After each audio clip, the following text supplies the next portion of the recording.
The crazy thing is that most people think like, oh, the priest gives you the sacrament of marriage. And that's not true at all.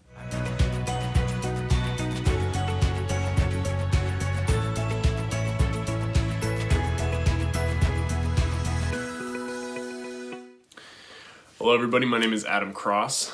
I'm an associate marriage and family therapist in Southern California, work for a nonprofit group called Still Point Family Resources. I'm also a youth minister at my local parish in Simi Valley, California.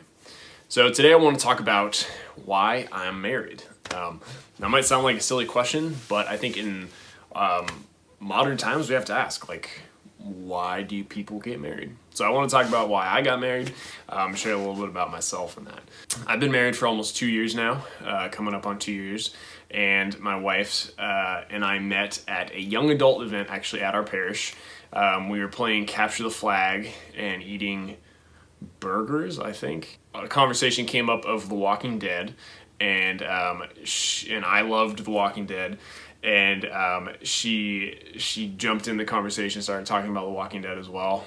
And then we started talking, and then we started hanging out in groups. And then a few months later, after just talking a lot, we started dating. And then 4 years later, we got married.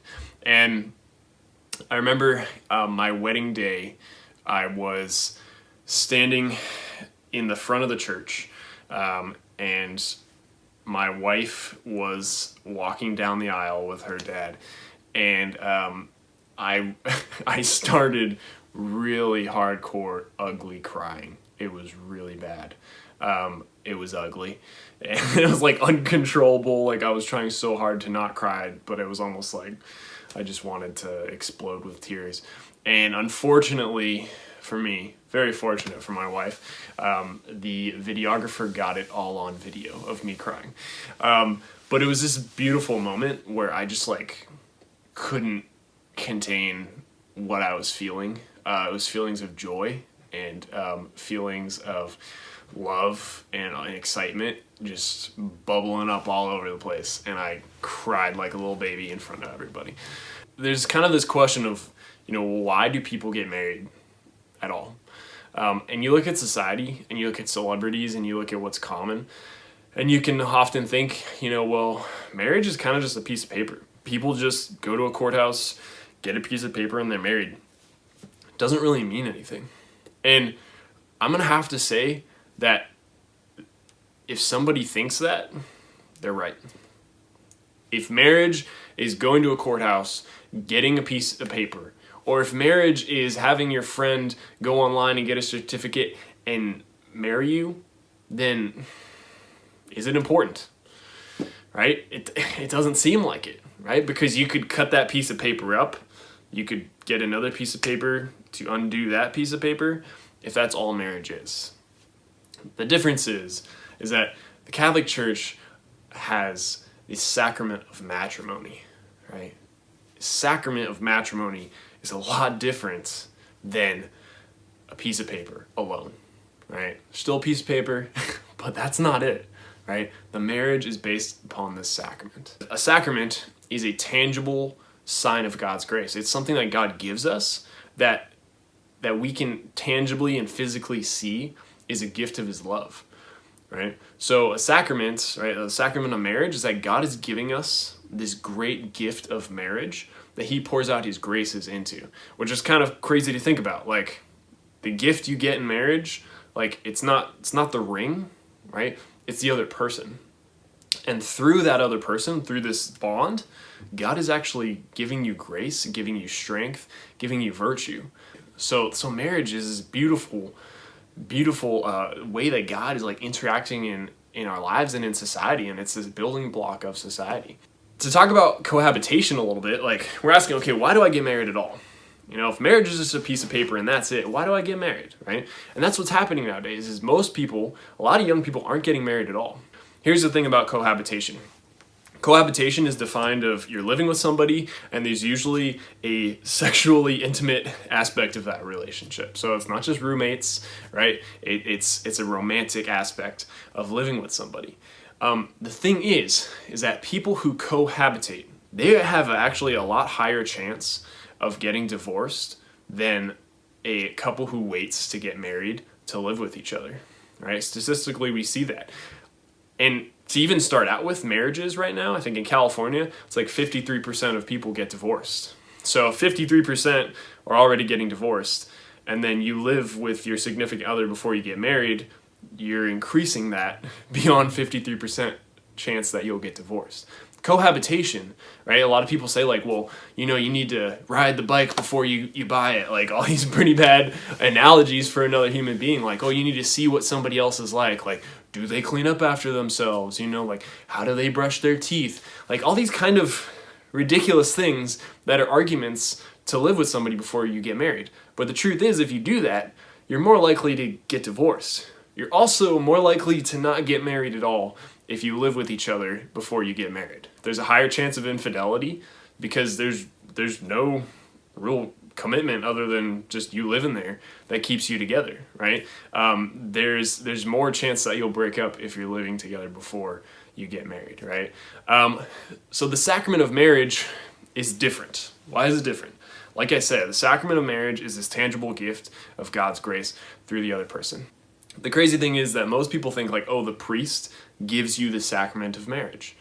And that's not true at all. Actually, the priest just kind of makes sure that the sacrament happens, but the priest doesn't give you the sacrament. You give yourself the sacrament to the other person, right?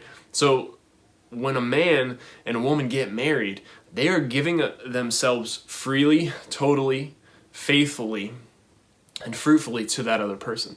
So the couple administers the sacrament to one another. It's kind of this really cool analogy you think about when a man and a woman love each other and give themselves fully to another, right? And then create a family together in marriage.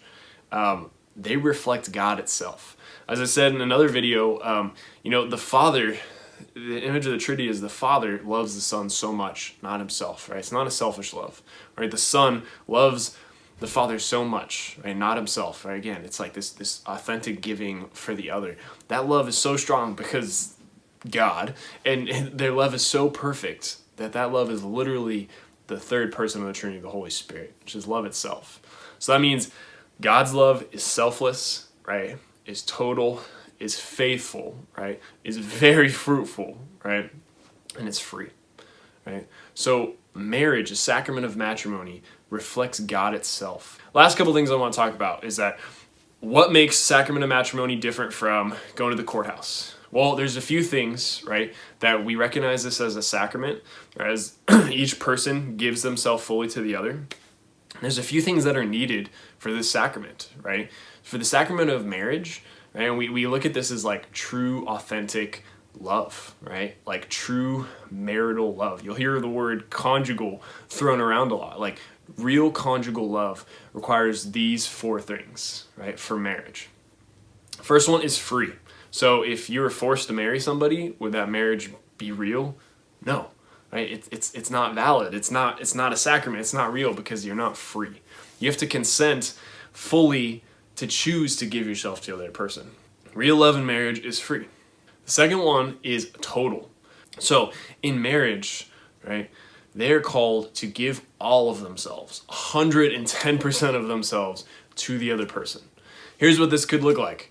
As a bad scenario, like if somebody has a drug addiction but doesn't tell their spouse and they get married, or someone has huge secrets that they're not telling the other person, they're not fully giving themselves to the other. Marriage and like real authentic love requires a total giving of self to the other person, right? So we have free, we have total, we have faithful, right? This one makes sense for a lot of people. Real love in marriage has to be faithful, right? If you're totally giving yourself to 3 people, you're probably not totally giving yourself to 3 different people. It has to be faithful, right? To give your love to your beloved. So married love, true love, authentic love is faithful. And the last one is fruitful. And this is probably the one that people have the most trouble with. The sacrament of matrimony, right? This marriage has to be open to children because, like we said, marriage reflects the Trinity, the Father and the Son and the Holy Spirit, right, as a relationship itself, right? A man and a woman and a child or children. It doesn't mean that every time, a man and a husband and wife are intimate with each other, that a child has to be born. That's not what it means.